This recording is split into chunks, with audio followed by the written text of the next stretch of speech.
What's going on YouTube? Just wanted to give you guys a little quick update of the 90-gallon mixed reef, how the fishes are doing and how the corals are doing.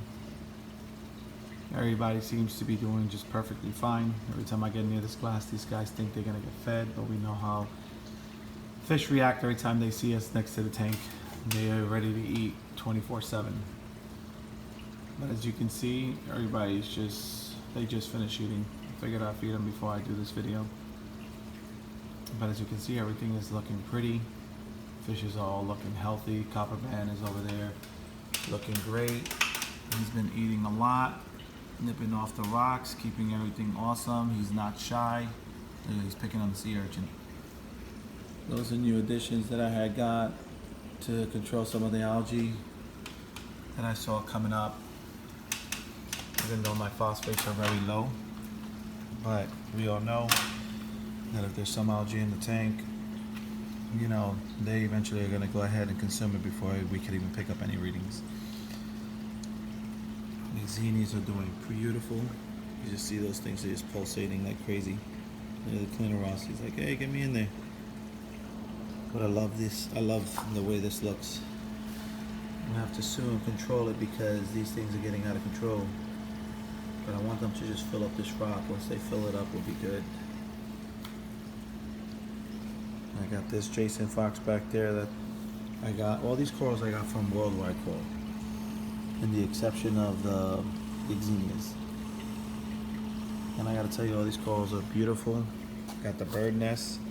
This guy, I was moving some rocks around and I broke him to like 3 different pieces. I put one in the 30-gallon, and then I moved another one over here. As you can see, I used some putty to hold it in place this time. Same thing with these. You can see the zoas, how they looking beautiful. Bobby is looking good. I got some star polyps that I moved out of this rock. It was right here next to this rock. Look at this sea urchin.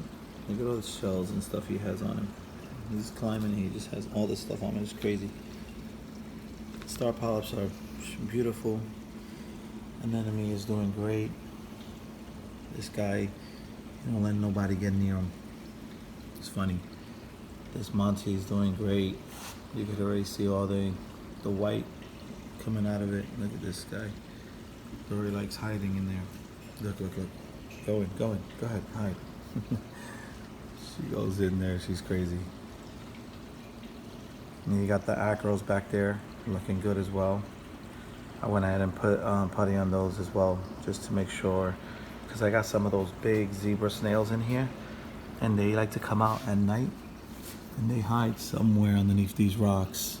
And when they do come out at night, it's crazy because they can knock down anything. I mean, you got the hermit back there. He got some white spots, some clean white spots on his shell, and that was the urchin. Apparently the urchin held him hostage. And that was funny. I should have got that on video for like a day. He didn't want to let him go. He was just being dragged around. But you can see the trail of where the urchin was, which has started off in this rock here, worked his way up, and now she's somewhere back there. I got 2 of them. But as you can see, everything looks great. Everything's looking beautiful, which is exciting. I did a water change yesterday. And since all my water parameters are good in this tank, calcium levels, I got them at 440. I got my alkalinity at 8.5. My pH in this tank is roughly running around, that was with the water change. Yesterday it was like 8.1. So what I did was I took 35 gallons out of this tank and I introduced it to the other tank because we had got some new fish in the fish only tank. We're just putting 2 at a time. These mushrooms are beautiful. As you can see, this one's already getting bigger again. It's only a matter of time before it splits. Remember, I had 1 of these and now I got 3. and whatnot. So I've just been like pretty much, just monitoring this the best way possible, and just trying to make sure I keep all my water parameters right. So as I was saying, I took 35 gallons out of this tank, and I went ahead and introduced it into the other tank. So my alkalinity dropped down from an 8.5, it went down to 8. So I had to just, and that was due to the water, from the water change that I did, given that I did 35 gallons. Normally I don't do that big of a water change, but I did it because of the fact that I wanted that well-established water to go into that tank. And my nitrates are pretty much nowhere near 5 parts per million. I want to say maybe roughly, probably like 3 parts per million. I know I can probably be at least at 5. But with the biopellets, it seems to keep this at bay. And like I said, the phosphates, I barely get any readings on the phosphates, which I know I need some phosphates, because that's what's going to help with the colorations of the nutrients that these corals need. But I'm just taking it one step at a time. I just got the par levels right with the lighting, the placements right. That's the reason why I did some switching around after I did some par readings. And ever since then, it's not always good to move things around, because eventually you can see how the corals will act up due to that. But I have to say they've been doing fairly well. These zoas over here are just gorgeous. And I love it when the blues go on, the actinics, because that's when everything glows in here. But I do love it when it's like this as well. But as you can see, everybody's thriving, loving life. And it is a sight for sore eyes, that's for sure. Every time I come home, I'm always running to the tank, taking a look at it. And after a long day, it just mellows me out, Gives me that peace and that tranquility, especially when I get to see how it's thriving like this. You see that cap, you can see the polyp extensions in that cap. Hold on, it's a little too bright. Look at that. Look how pretty. And you can see how those caps are moving, the polyps. And now this red one is starting to show polyp extension as well. And I've been giving Acro Power, and I've been feeding the reefoids. And so far, I gotta say, man, that stuff does work. Has everything, looking like it's just thriving. Let me give you a shot from the tank from this angle. You can see that bird's nest up here. She's been doing great. Tips always staying white, indication of growth. As you can see, the other tank is right over there. Let me give you a quick little view of her. But there it is. Here's your porcupine puffer. They're still a little shy. They've had him for a few days now. But he's been eating awesome. But eventually they like to be the shy ones. And look, he's really looking nowhere to hide. That's one of my wife's favorite fish. And we got the raccoon butterfly. He's beautiful as well. You can see his colors. He's been more on the docile end, if you will.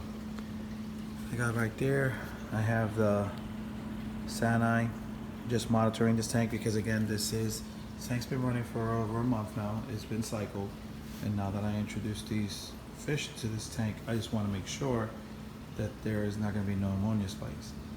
And how I do that is with the Sanai. That's why I have it in there. I have a slide in there to go ahead and read the free ammonia, so just in case. But what I did was I took 35 gallons of the Reef Tank and I introduced it to this tank. And as you can see here, this is the levels of this tank. And everything seems to be just doing just fine. Not too concerned with par. Obviously I don't have no fish, corals in there, and nor will I, because that's a fish only tank. The temperature is right, pH.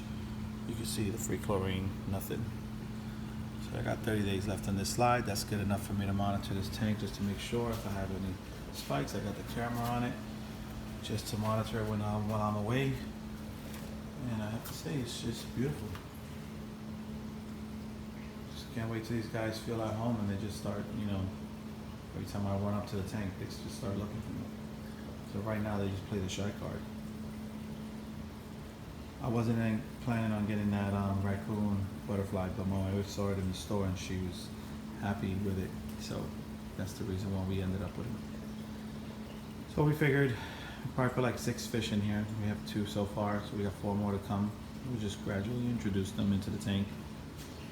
And maybe even smaller sizes than these guys. And that's pretty much it. Everything is looking good. So I just wanted to do a little quick update. And here, this tank down here, I got to clean. But as you can see, took some star pops, threw them in there. Sorry, the glass is dirty. Haven't cleaned it up. And then I have a piece of bird's nest in there. The Hydra 26 has been doing good. So you can see these soft corals are doing fine, but this tank needs some TLC. So I have to clean this one up. These guys, I'm telling you, every time they see me, they're real quick to just show face. But I just wanted to make this quick video, show you guys how we're doing. Hope you guys enjoyed. Stay tuned for more. Peace.